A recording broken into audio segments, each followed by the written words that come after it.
We will be going through the Financial Markets Act for the next 2 weeks. In the first week, we will be dealing mostly with exchanges, and in the second week, we will be dealing mostly with market abuse. In Unit 2, the Financial Markets Act, Lecture 1, we will be dealing with the introduction to the Financial Markets Act.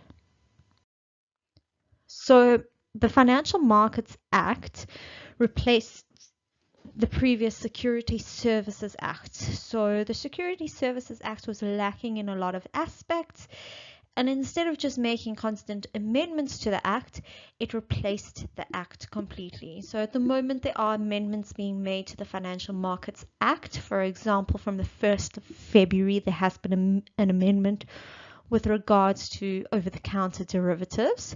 So acts do get amended all the time when there are loopholes and things like that. But when there have been a lot of amendments or the act is very lacking, the act can be replaced.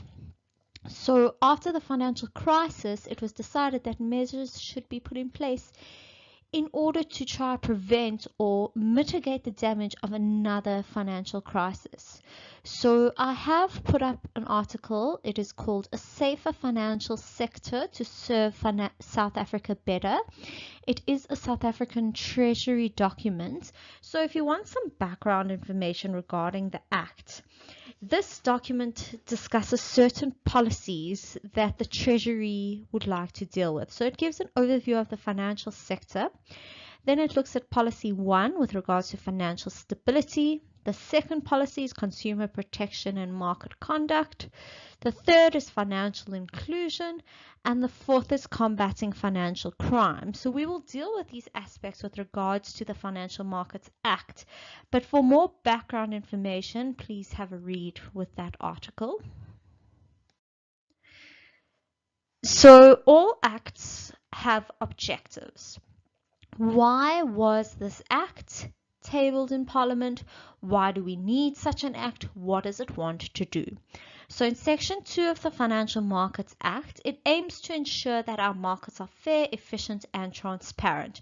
So that is the main aim of the Act.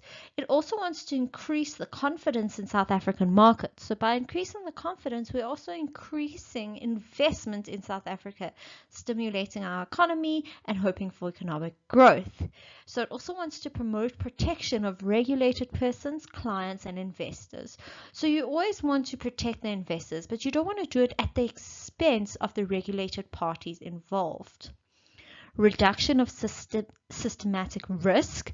Obviously, if the system is risky, there's more chance of it collapsing. So if you have a more stable system, your system will be in place a long time, and that will also bring confidence in the market, especially with investors. If they see that your financial system is confident, they will be happy to invest their money here.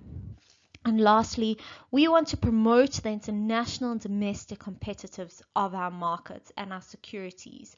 So we want to be an internationally competitive market. We want international companies to list on our stock exchange.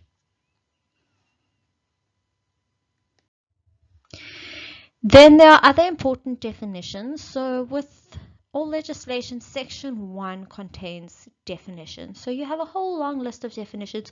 What does that word mean in that specific act, right? So also there are some longer sections. So when you deal with Chapter 10 of the Act, market abuse, it may have its own definitions.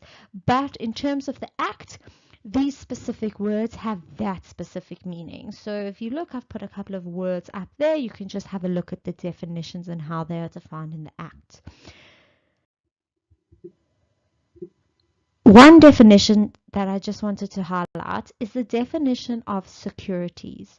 So the reason why I wanted to highlight the definition of securities is so you could see how broad it is. So it refers to listed and unlisted instruments, shares, debentures, notes, participatory interests, interest on an index. It is very, very broad, and it goes on also. Units of participation, and then instruments that are similar to securities, as well as rights and securities. So you can see that this definition is very, very extensive.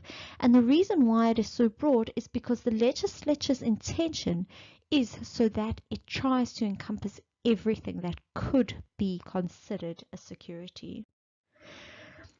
Also, with regards to clearing and clear, so it's very specific with what clearing is. It talks about a nominal value of security and the amount of money that must be paid. So that is a specific definition. So you can see the difference between a very general definition like securities and a very specific definition like clearing or clear. Security services. So now it tells you exactly what the word security services means. So it's also quite broad because it talks about buying or selling for your own account, or another person's account, a business, using the system. Even the furnishing of advice is a service. The custody of securities, administration, management, clearing, settlement. So security services, just those two words, mean all of these various services referred to in the Act.